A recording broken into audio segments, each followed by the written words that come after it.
Hello friends, मैं हरन प्रताप सिंह आप सभी लोगों का अपने इस एजुकेशनल चैनल पर स्वागत करता हूं। फ्रेंड्स, आज हम लोग जो है इस वीडियो में क्लास 9th के मैथ को स्टडी करेंगे और इस मैथ में हम लोग जो है संख्या पद्धति नामक पाठ के प्रश्नावली 1.5 के क्वेश्चन नंबर 3 को स्टडी करेंगे। फ्रेंड्स, हम लोग जो है संख्या पद्धति से प्रश्नावली 1.5 के क्वेश्चन नंबर 3 को स्टडी करेंगे। तो आइए फ्रेंड्स, हम लोग बिना समय गवाए शुरू करते हैं। देखिए फ्रेंड्स, यहाँ पर क्वेश्चन नंबर 3 दिया गया है। इसमें लिखा है कि आपको याद होगा कि पाई को एक वृत्त की परिधि C और उसके व्यास D के अनुपात से परिभाषित किया जाता है, अर्थात पाई बराबर C/D है। यह इस तथ्य का अंतर्विरोध करता हुआ प्रतीत होता है कि पाई अपरिमेय है। इस अंतर्विरोध का निराकरण आप किस प्रकार करेंगे?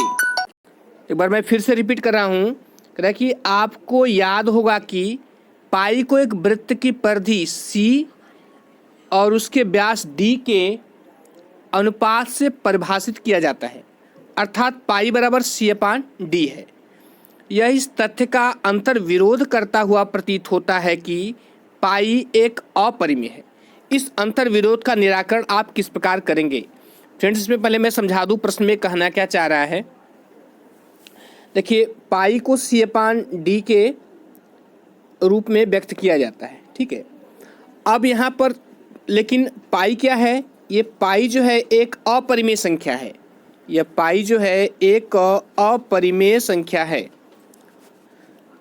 लेकिन यहाँ पर ये जो C/D है, यह जो है यह P/Q के फॉर्म में है। किसके फॉर्म में है? P/Q के फॉर्म में। और P/Q के फॉर्म में जब भी कोई संख्या रहती है तो उसको जो है परिमेय संख्या बोला जाता है। तो इसमें यही करा है कि आपको याद होगा कि पाई को एक वृत्त की परिधि और उसके व्यास D के अनुपात से परिभाषित किया जाता है, अर्थात पाई बराबर C/D। इस तथ्य का अंतर्विरोध करता हुआ प्रतीत होता है कि पाई अपरिमेय है। अब यहाँ पर पाई बराबर C/D है, C/D P/Q के फॉर्म में है, तो इससे परिमेय संख्या होना चाहिए, जबकि यह क्या है? यह पाई के बराबर है। तो इसी को आपको यहाँ एक्सप्लेन करना है। देखिए,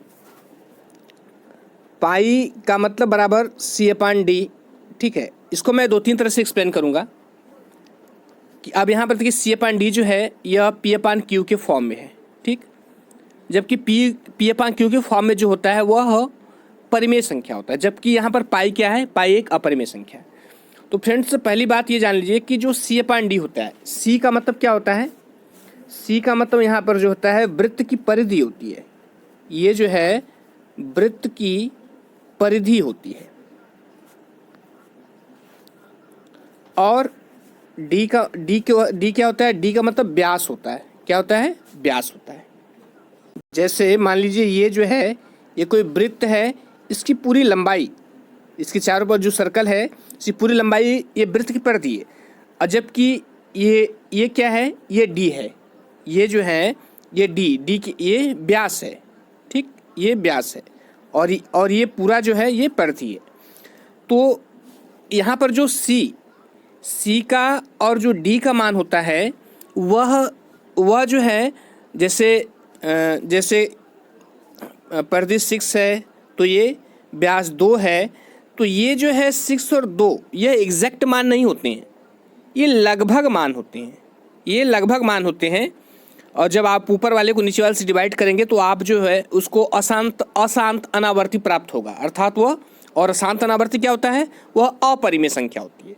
एक तो यह कारण हो गया क्योंकि C/D का जो वृत्त की परिधि है और जो व्यास है वो एग्जैक्ट मान नहीं होता, लगभग मान होता है। यह तो एक तरीके से ये हो गया। अब दूसरा तरीका भी मैं समझा रहा हूँ आपको, दूसरे तरीके से भी इसका उत्तर दे सकते हैं। दूसरे तरीके से ये इसका उत्तर दे सकते हैं कि जैसे यहाँ पर देखिए C और D दोनों जो है पूर्णांक होनी चाहिए, ठीक। दोनों पूर्णांक होने चाहिए। ऊपर C भी पूर्णांक होना चाहिए और D भी पूर्णांक होना चाहिए।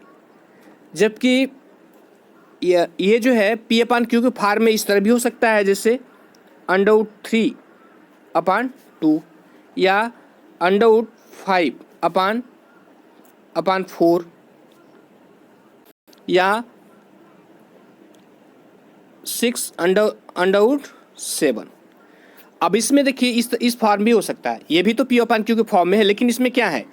ये जैसे पहला वाला देखिए ये √3 ये क्या है, अपरिमेय संख्या, और 2 जो है परिमेय संख्या है। यहाँ √5 क्या है, ये अपरिमेय संख्या है, और नीचे 4 क्या है, अपरिमेय संख्या है। यहाँ 6 देखिए, ये परिमेय संख्या है, और नीचे √7 जो है अपरिमेय संख्या है। तो जब परिमेय संख्या में अपरिमेय संख्या से भाग देंगे तो भी अपरिमेय संख्या प्राप्त होगी, या अपरिमेय संख्या में जब परिमेय संख्या से भाग देंगे तो भी अपरिमेय संख्या प्राप्त होगी। तो यहाँ पर जो है यह भी इस बात को सिद्ध करता है कि C/D जो है वह अपरिमेय है।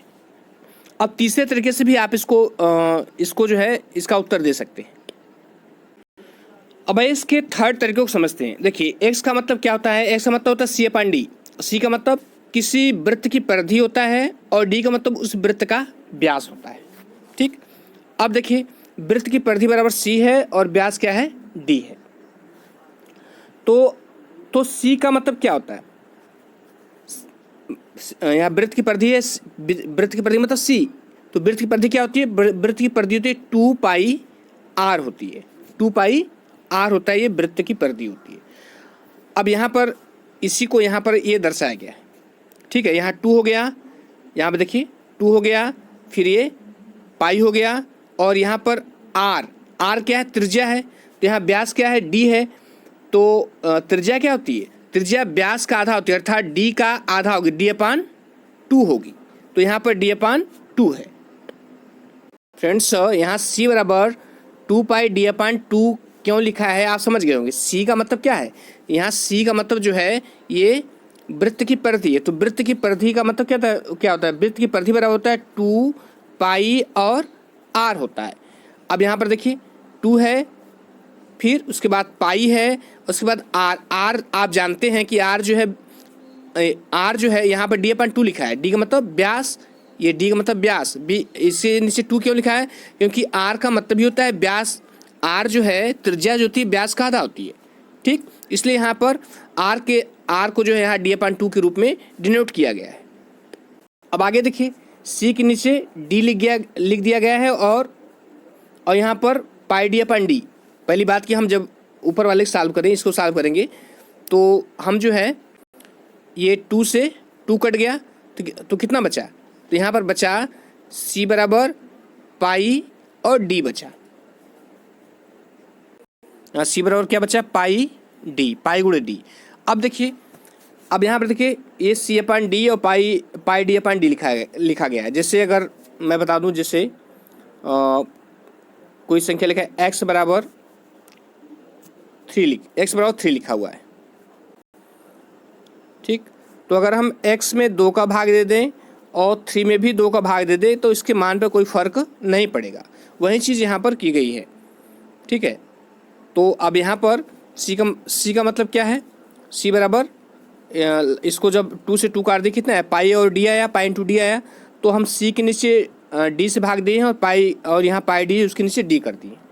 अब यहाँ पर क्या होगा, d से d कट जाएगा, यहाँ जो d से d कट जाएगा, तो CD बराबर क्या हुआ, पाई।